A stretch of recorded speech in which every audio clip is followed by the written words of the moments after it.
మహాత్ముల ఆశయ సాధనకు ప్రతి ఒక్కరూ కృషి చేయాలని వైసీపీ విశాఖ ఉత్తర నియోజకవర్గ ఎమ్మెల్యే అభ్యర్థి కేకే రాజు కార్యకర్తలకు పిలుపునిచ్చారు. జీవీఎంసీ 47 వార్డు పరిధి కప్పరాడ జగజ్జీవన్ నగర్ లో ward corporator standing committee member Kantipamu Kameswari ఆధ్వర్యంలో శుక్రవారం నిర్వహించిన బాబు జగజీవన్ రామ్ జయంతి వేడుకల్లో కేకే రాజు పాల్గొన్నారు.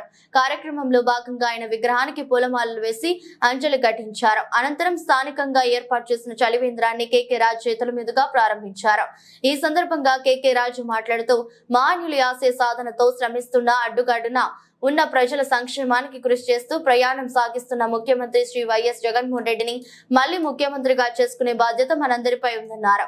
కార్యక్రమంలో వసంతల అప్పారావు, సుకుమార్, కే విజయ్, కృపా, సురేష్, తారాకేష్, నాగరాజు, అలజంగి సురేష్, సాయి, కే నర్సింగ్, రమేష్, లక్ష్మణ్, అనిల్ మరియు గ్రామ పెద్దలు పాల్గొన్నారు.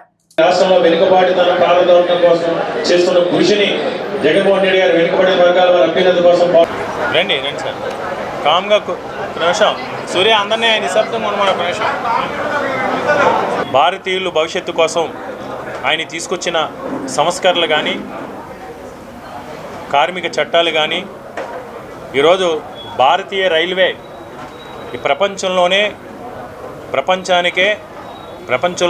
అతిపెద్ద పటిష్టమైన రైల్వే వ్యవస్థ భారతీయ రైల్వే. ఈరోజు భారతీయ రైల్వే ఇంత పటిష్టంగా ఉందంటే ఆ రోజు ఆయన రచించిన ప్రణాళికలు. ఈరోజు కార్మిక చట్టాలు, ఈఎస్ఐ లాంటి కార్మికుల యొక్క ఇన్సూరెన్స్ అన్ని రంగాల్లో ఉన్న కార్మికుల యొక్క ఈరోజు వారికి రక్షణ కల్పించే విధంగా ఆయన తీసుకొచ్చిన సిస్టమ్స్, వైద్య రంగంలో ఆయన తీసుకొచ్చిన సంస్కరణలు ఈరోజు దానివల్ల ఎన్నో అద్భుతమైన ఫలితాలని ఈ దేశం చూసింది. అలాంటి మహనీయుల యొక్క జయంతికో వర్ధంతికో ఆ మహనీయుల యొక్క గొప్పతనాన్ని, ఆ మహనీయుల యొక్క త్యాగాలని మనం మాట్లాడుకోవటమే కాకుండా ఆ మహనీయుల యొక్క ఆశయాల కోసం, ఆ మహనీయుల యొక్క దేనికోసం తపన పడ్డారో తాపత్రయపడ్డారో వాళ్ళ ఆలోచనల్ని మనం అమలు చేయడానికి చిత్తశుద్ధితో ప్రయత్నించిన రోజే నిజమైన నివాళి, నిజమైన ఆత్మశాంతి కూడా ఆ మహనీయులకి కలుగుతుందని నేను ఈ సందర్భంగా మీడియా మిత్రుల ద్వారా అందరినీ కూడా విజ్ఞప్తి చేస్తున్నాను. ఈ 75 సంవత్సరాల స్వాతంత్ర